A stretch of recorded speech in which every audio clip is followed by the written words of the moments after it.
Good evening. We ended the last episode referring to the city of Ravenna, which had become the de facto substitute of Rome as a city of government of the dying western section of the Roman Empire.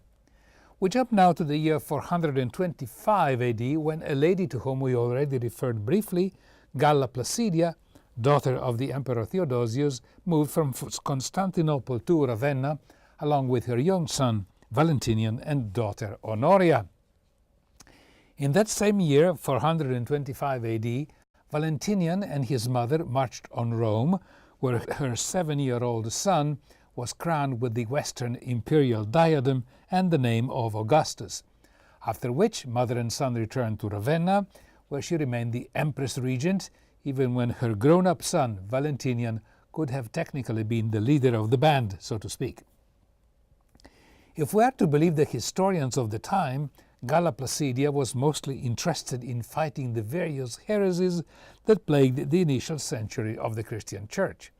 For her, the heretics were more dangerous than the barbarians, in particular the Longobards, the Franks, and the Vandals, who were submerging the West.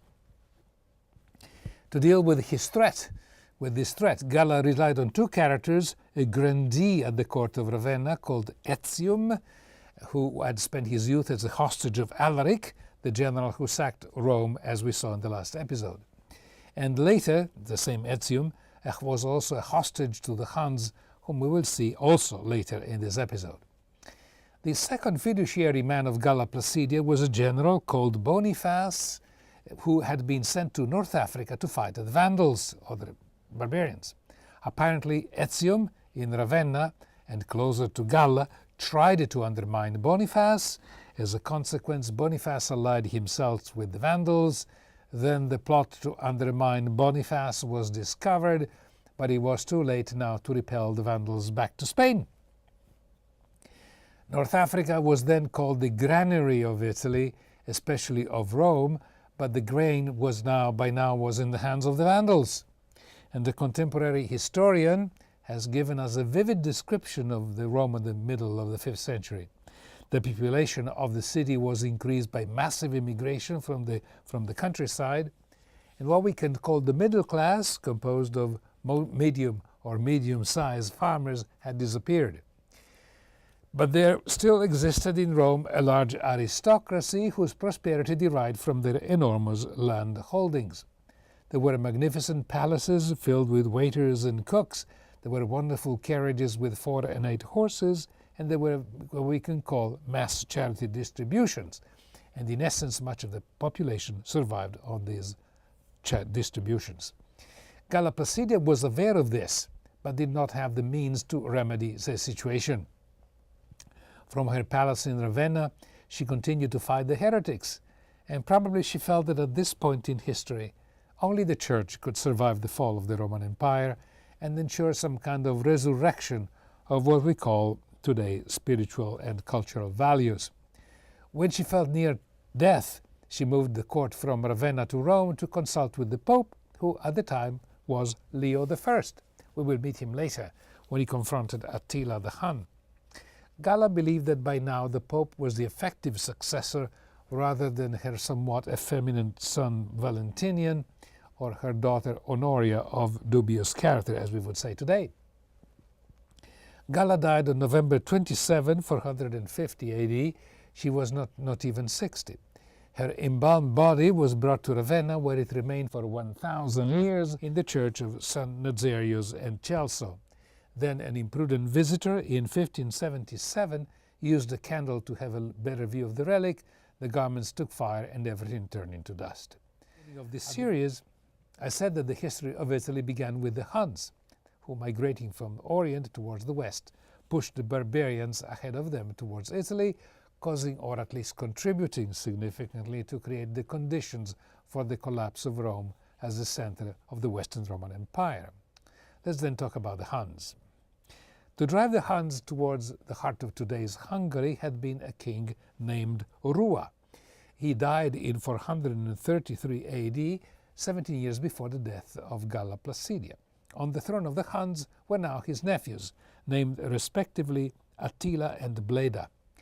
The idea of sharing a kingdom between two Huns was actually a custom of this nomadic tribe. This bipartite throne sharing, some historians maintain, had been a source of weakness and anarchy. However it may be, the Huns had crossed the river Volga 70 years before, and their march had slowed down. And it had slowed down for two reasons. One, they had to deal with the remains of the Roman limes, or guarded frontier, which we described before, and also the Huns, during their advance, had incorporated the remnants of barbarian tribes which they had subdued during their advance. And these leftover barbarians were now more numerous than the Huns themselves.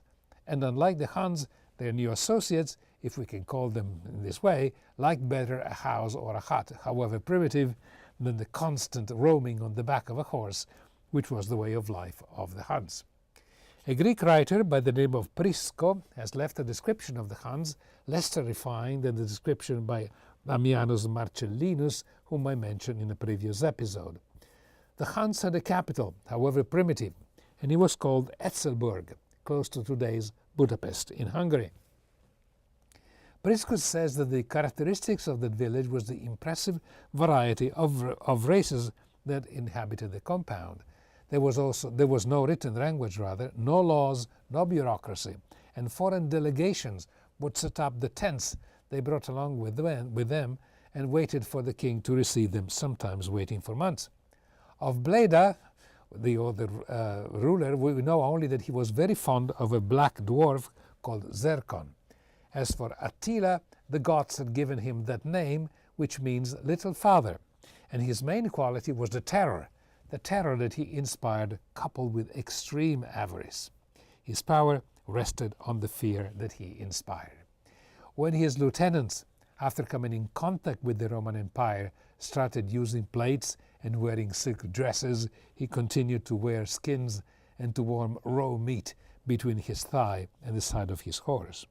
Then, in 1444 AD, Bleda died and Attila found himself alone on the throne. Up to that point, the relationship between the Huns and Constantinople alternated between a kind of Cold War and a distension. Sometimes Constantinople used the Huns as mercenaries in various wars, and the empire paid a stipend to the Hun king Rua, though Rua considered that stipend a tribute. Until Attila became the only king, the empire and Rua had a sort of common enemy, namely all those barbaric populations situated roughly between today's Austria and the Baltic Sea. But with the advent of Attila, the northern barbarians had either been tamed or they had moved to France and Spain. We're talking about the Franks, the Vandals, and the Burgundians. Therefore, the reason for the alliance between the Huns and the empire had ceased. And in 447 AD, Attila drove his army towards Constantinople. The Emperor Theodosius was so afraid that he immediately increased the tributes to 3 times the historic tributes paid to Rua. Then in 450 AD, the same year when Galla Placidia died, the unofficial empress of the West, she was, also the Emperor Theodosius died. He had no issue and his place was taken by his sister Pulcheria. She married an honest and courageous soldier called Marcian. It seems that Attila recognized that with Marcian, threats and blackmails could not work as well as they did with the Emperor Theodosius. Whatever the final cause may be, Attila became interested in the affairs of the West.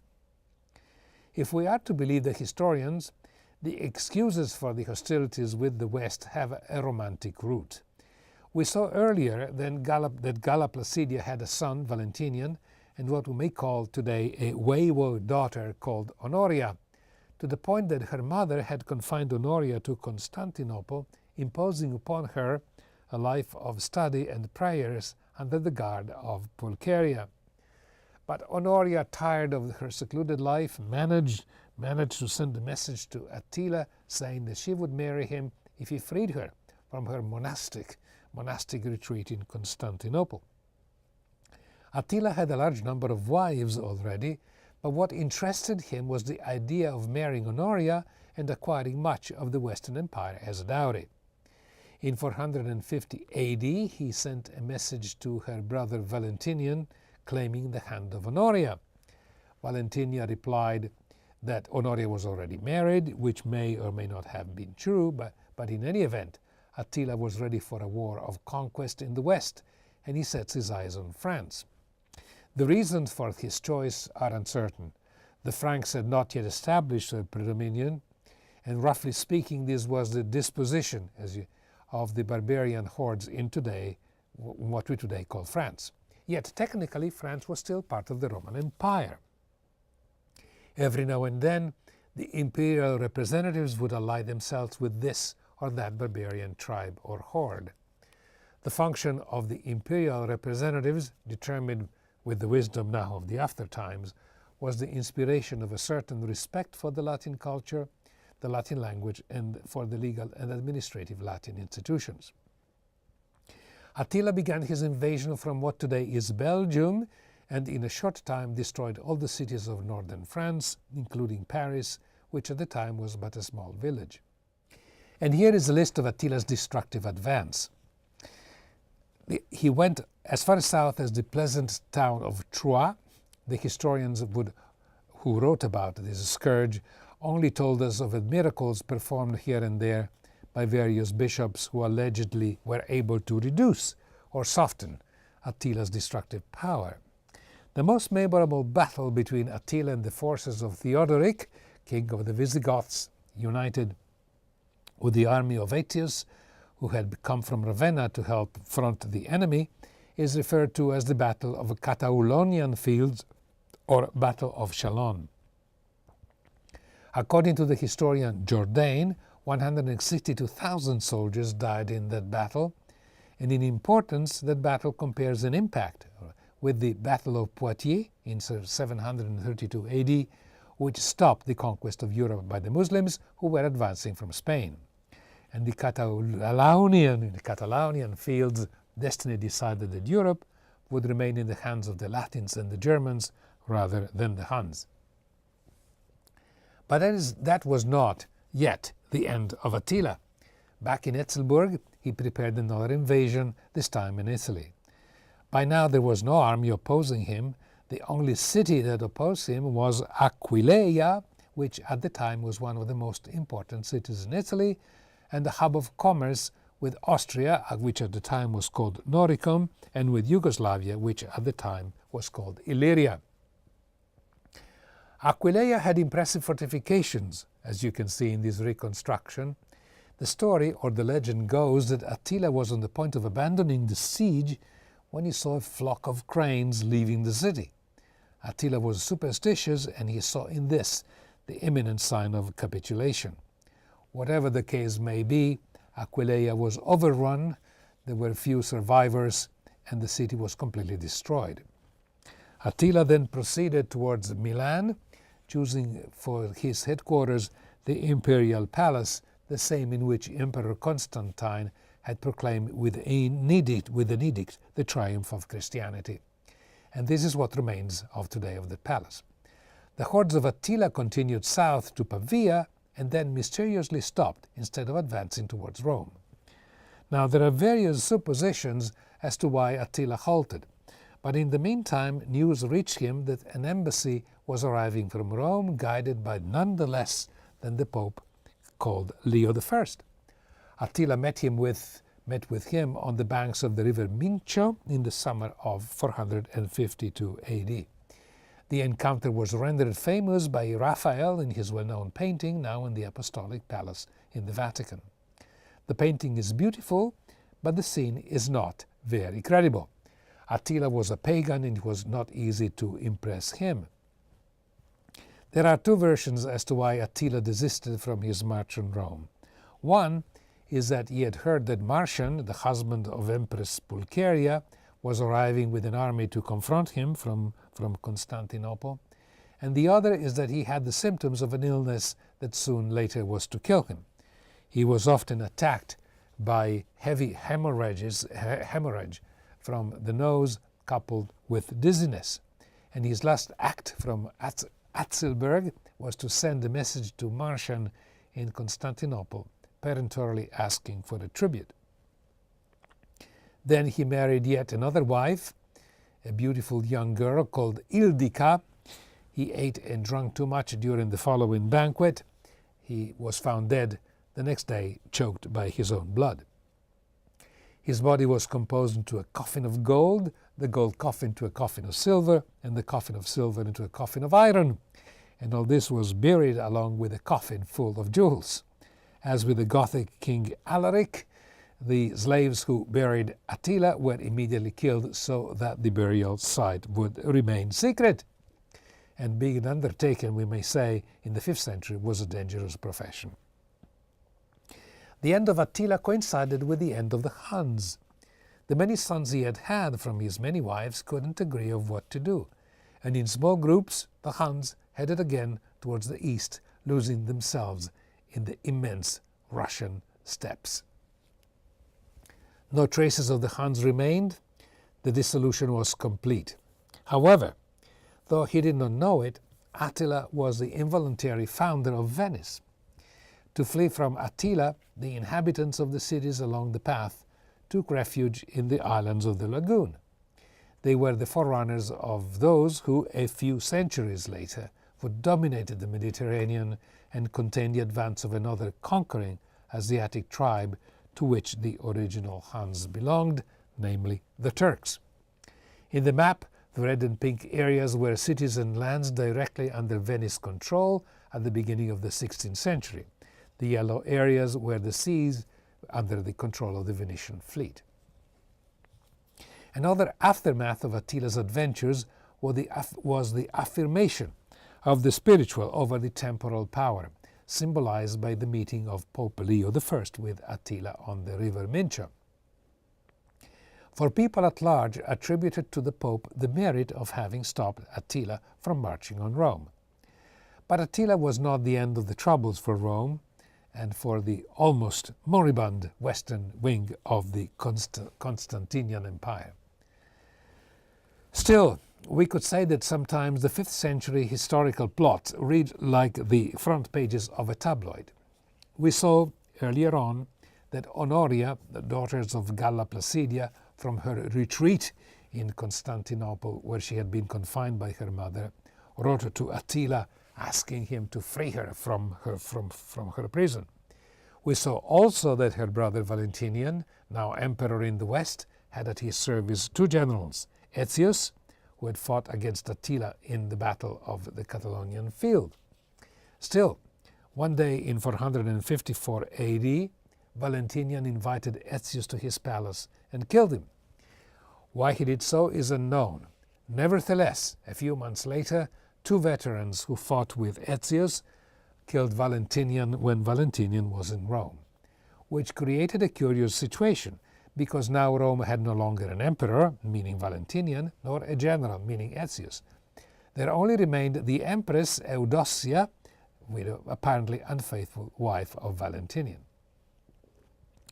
Now the Romans agreed on who should take the seat of the vacant throne, namely a 60-year-old senator called Petronius Maximus, a member of an old Roman family who had provided for ages consuls and praetors. He was emperor for 2.5 months.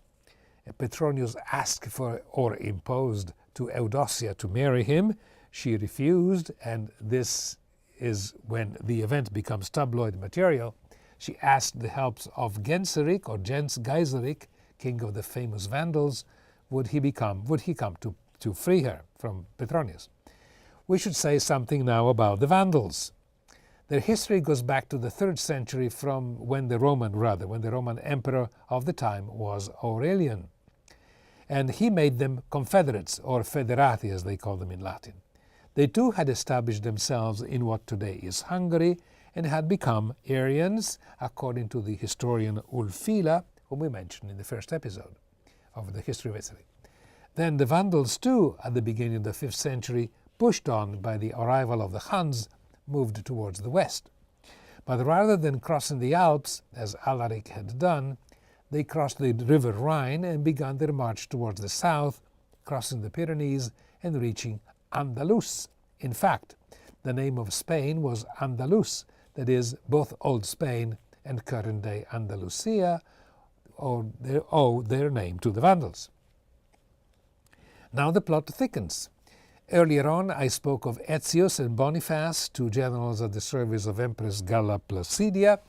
There was a plot initiated by Aetius while Boniface was in North Africa, which resulted in Boniface inviting the Vandals to cross the Strait of Gibraltar and move into the imperial lands of North Africa. As I said, the Vandals were Arians who, roughly speaking, denied the divinity of Christ. In Africa, the Church herself had to battle against a number of various heresies and heretics.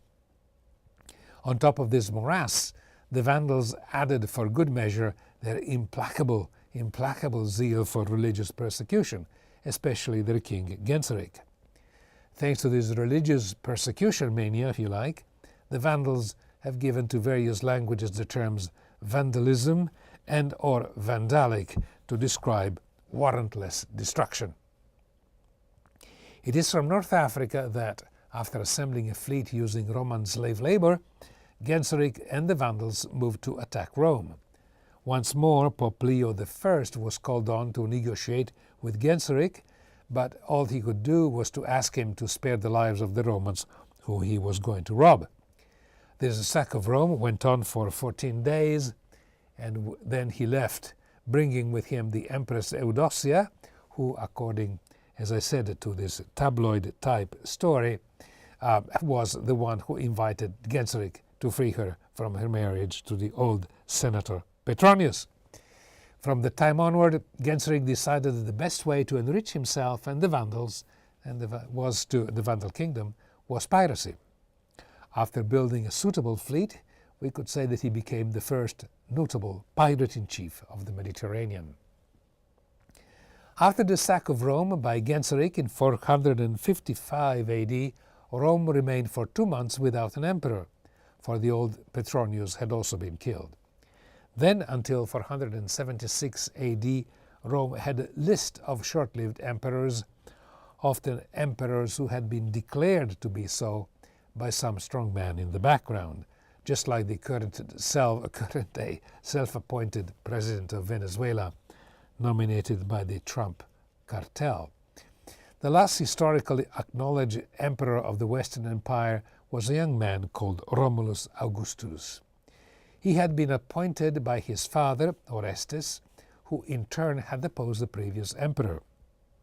Romulus Augustulus was either 12 or 14-year-old, and his legitimacy to the throne was due to his mother being of Roman birth and heritage.